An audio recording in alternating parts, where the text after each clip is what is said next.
It only happened once, just get over it, she said when I caught her with another man. Besides, he satisfies me way more, she added with that mocking smile. I listened in silence, and the next day I prepared an unexpected surprise she wouldn't forget for a long time. Hey folks, before we jump into the video, please consider subscribing and giving a thumbs up if you're excited for more stories like this. Thank you. Let's dive in. Let me set the scene for you guys. We've been together for 4 years, met during college and decided to move in together about 2 years ago. Until that Thursday night, I was convinced our relationship was rock solid. We talked about getting married, starting a family, making future plans together. I'm 28, she just turned 27 a few weeks back. That Thursday evening, I finished work earlier than usual. Our supervisor let us leave around 3 p.m. because we just closed a deal with a major client and he wanted us to celebrate. I thought I'd surprise her by picking up sushi on the way home, her absolute favorite. Oh, the irony. I let myself in quietly with my key, and the moment I stepped through the door, I could hear those unmistakable sounds coming from our bedroom. I froze for a few seconds, feeling the takeout bag getting heavier in my hands. My first instinct was to just leave, pretend I never came home early. But something made me keep going. When I opened the bedroom door, there she was with some guy I'd never seen before. They didn't even notice me at first. I had to clear my throat to get their attention, and both of them jumped. What exactly is going on here? I asked, maintaining a calm that surprised even me. She quickly covered herself, but her face showed zero remorse, just annoyance at being interrupted. Please, you were supposed to be at work, she snapped back at me, like I was the one in the wrong. The stranger started frantically gathering his clothes, mumbling something about not knowing she had a boyfriend, but honestly I didn't care about him.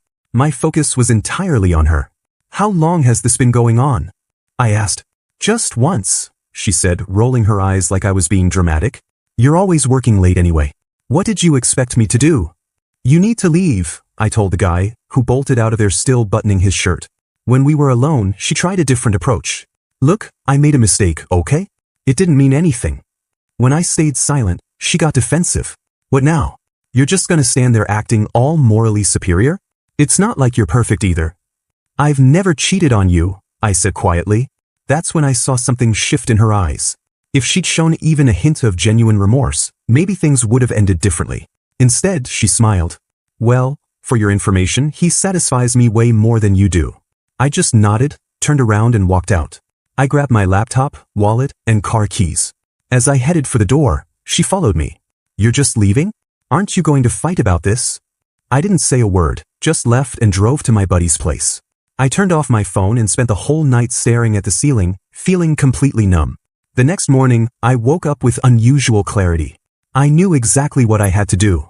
First, I called my company to take a personal day. Then I contacted our landlord. The lease is only in my name. When we moved in together, she had credit issues, so all the paperwork is just under my name. I explained the situation. He was understanding. These things happen, son, he said. Let me know what you decide to do about the lease.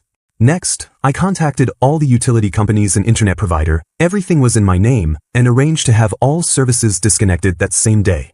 Around noon, I went to the bank and separated our finances. Luckily we didn't have joint accounts, but I removed her as an authorized user on my credit card. I spent the afternoon in a coffee shop, ignoring the flood of calls and texts from her. Around 4 p.m., I briefly turned on my phone and saw 17 missed calls, 36 text messages, and 9 voicemails. I didn't bother checking any of them. Instead, I texted my friend asking if I could crash at his place for a few more days. The couch is ready and waiting, he replied. At 6 p.m., I went back to the apartment, knowing she'd be at her usual Thursday yoga class. I packed my essential stuff and was out in half an hour. I left my key on the kitchen counter with a note. Lease terminated. Utilities canceled. Good luck. I was walking out of the building when I saw her car pulling into the parking garage. For a brief moment, our eyes met. The look on her face, that confusion that quickly turned to panic, almost made me reconsider. Almost. When I woke up today, I found 43 emails from her, ranging from angry to desperate to pleading. Apparently, she tried to take a shower but there was no water. She tried to stream something but the internet was cut off. She tried to order food delivery but the payment was declined because she'd actually been using my credit card this whole time. Her latest message, sent at 2:37 a.m., just said, "Please call me. I'm sorry about everything. We need to talk." I haven't responded to anything yet. Part of me is still processing how quickly I dismantled the life we'd built together. The other part is waiting to feel something, pain, anger, sadness. But all I feel is this huge emptiness. Edit. Holy cow, this blew up overnight. Thank you so much for all the support. To answer the most common questions. Yes, I saved screenshots of everything. No, I'm not planning to reconcile. Yes, I'm doing okay. Strangely okay, actually. I'll share updates as they come. Update 1. It's been a week and her situation is falling apart faster than I expected. First, thank you all for the support on my last post. Your messages helped me realize my reaction wasn't over the top. 7 days since I left and quite a bit has happened. I'm still staying with my friend, though I've started looking for my own place. Work is going well. My supervisor told me to take all the time I need. Turns out his ex cheated on him too, so he gets it. As for my ex, the fallout has been significant. Remember how I mentioned the lease had 30 days? Well, I wasn't completely honest in my original post. I didn't just talk to the landlord. I actually gave notice to terminate the lease early. Our agreement had an early termination clause for 1 month's additional rent, which I paid immediately. The landlord gave her 30 days to either sign a new lease or move out. She found out when the landlord left a notice on the door. According to her messages, she went to the rental office in tears, but discovered her credit score and income weren't enough to qualify for the apartment on her own. The utilities weren't just turned off temporarily, they were cancelled completely. New accounts would require deposits and setup fees, which she's apparently unable to cover. But here's where it gets really interesting. The guy I caught her with turns out to be her coworker. A married coworker whose wife is pregnant. I found this out because on day 3 of my complete silence, my ex showed up at my office. The receptionist warned me and I had security escort her out, but not before she caused a scene, yelling about how I destroyed her life over one mistake. A coworker filmed the whole thing. When I watched it later, I noticed my ex mentioned the guy's name. A quick social media search confirmed it. Married, baby on the way, works at the same company as my ex. I sat on this information for 24 hours before deciding what to do. I'm still not sure if it was the right thing. I found his wife on social media and sent her a message with just the facts, the date and time I found them, and my ex's name. No drama, just information. The wife responded within hours. She'd had suspicions but no proof. She was devastated but grateful. She asked if I had evidence, and I shared screenshots of my ex's emails where she admitted the affair had been going on for months, not just once like she claimed. My ex called me 19 times in 2 hours. When I finally answered, she was hysterical. How could you contact his wife? Do you understand what you've done? I stayed calm. I just told her the truth. He's being transferred to another branch. I was being considered for his position, but now HR has us both under investigation. I could lose my job, she screamed. Does this make you happy? Is this what you wanted? I didn't want any of this, I replied. You made these choices. That's when she completely broke down, crying about how sorry she was, how she'd do anything to turn back time. I can't afford this place alone, she sobbed. My family won't help me. I have nowhere to go. That's your problem to solve, I said and hung up. This morning, I got an email with the subject line, what I need you to do. It was just a list of demands. First, she wants me to come back to the apartment and cover rent while she finds another place. Second, she wants me to turn all the utilities back on.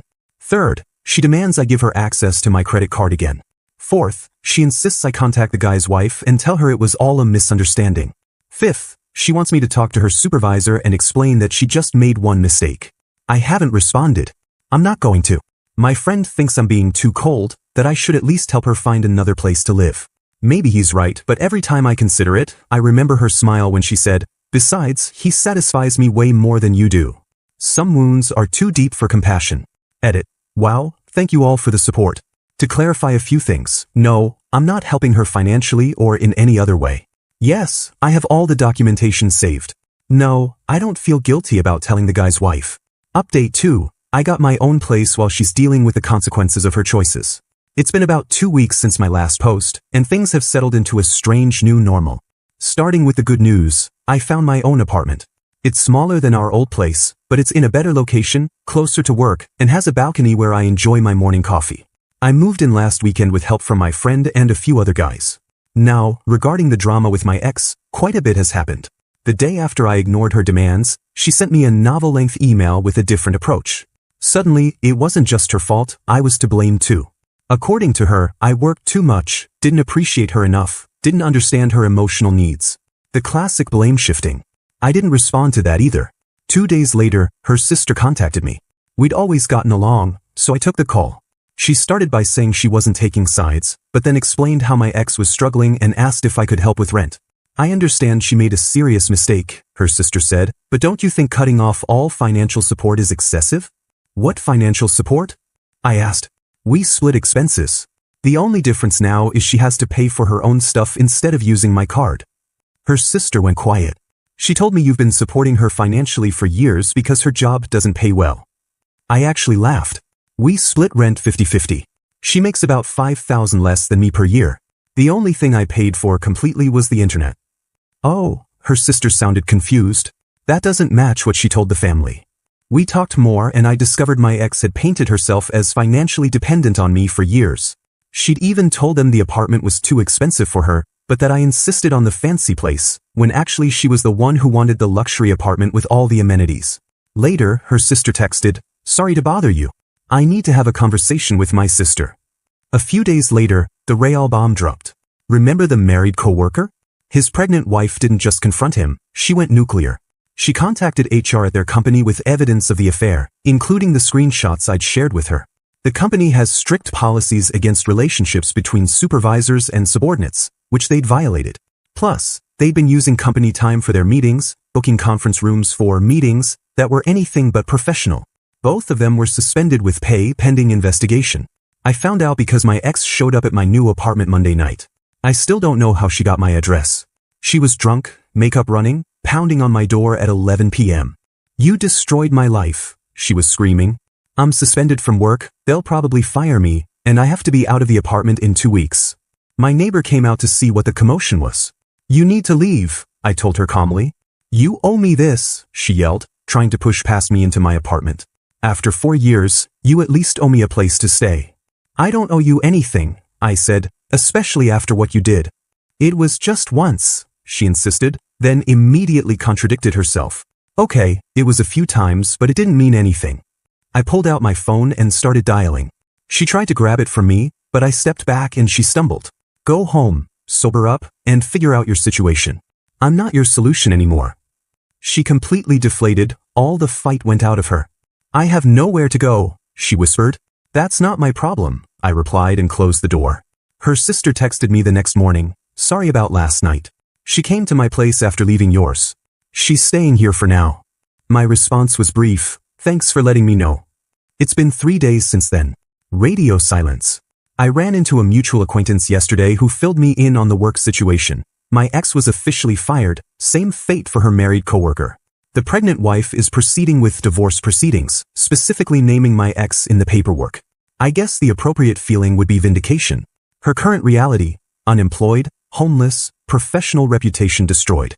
But mostly what I feel is tired. Tired of processing it all, tired of the constant drama. I'm focusing my energy on making this new place feel like home. I bought some plants yesterday, something I'd wanted to do before, but she always said they required too much maintenance. Small steps in rebuilding. Life goes on. Edit. For those asking if I feel bad about how things turned out for her, no. I never orchestrated the destruction of her life. I just chose to remove myself from it. Final update. It's been about 2 months since everything imploded, and I think it's time for one last update. A lot has changed, mostly for the better. The career front brought good news. I got promoted at work. It comes with a significant raise and expanded responsibilities. The challenge is exciting. Management said they were impressed by my ability to maintain productivity despite the personal turmoil. This place finally feels like home. Those plants I mentioned are thriving. Funny thing, only one died. I set up a home office and got back into actually cooking, no more relying on delivery apps. Regarding my ex, after 3 weeks of silence, I got an unexpected email. The subject line simply said, "Closure." I was tempted to delete it without reading, but curiosity won. The content surprised me. No blame, no demands. It was actually an acknowledgement of her mistakes. She wrote about starting therapy after hitting rock bottom, facing some ugly truths about herself. She admitted to lying to her family about our finances, being manipulative, and taking my presence for granted. One part really stuck with me. My betrayal went beyond physical cheating. Every selfish choice, every lie, every time I mistook your consistency for weakness was another betrayal. She ended by saying she didn't expect forgiveness or any response. I thought about that email for days before writing back. I appreciate the acknowledgement. I hope you find peace in your journey. It felt like the closure we both needed. No communication since. Through mutual friends, I hear bits and pieces. She's still staying with her sister, looking for work in another state. The married guy's situation didn't work out either. The divorce is proceeding. A baby was born last week. As for me, I've started dating again. Nothing serious, just getting back out there. I met someone interesting at a party last weekend. We talked for hours and have dinner planned for tomorrow. I'm nervous but optimistic. Sometimes memories surface, triggered by a shared reference or a place we used to go together, but the emotional intensity has faded significantly. That sharp pain has become a dull ache, and even that's fading. Someone in the comments once said love's opposite isn't hate, it's indifference. I think I'm getting there. Thank you to everyone who followed this journey. Writing these posts helped me process everything, and your responses kept me sane when I questioned my own judgment. Life continues, and honestly, the view ahead looks pretty good. P.S. To answer the common questions, yes, I'm doing well. The dinner date exceeded expectations. No, I don't miss what we had. To those who think I was too harsh, I stand by my decisions. Sometimes, a clean break is the most compassionate thing you can do.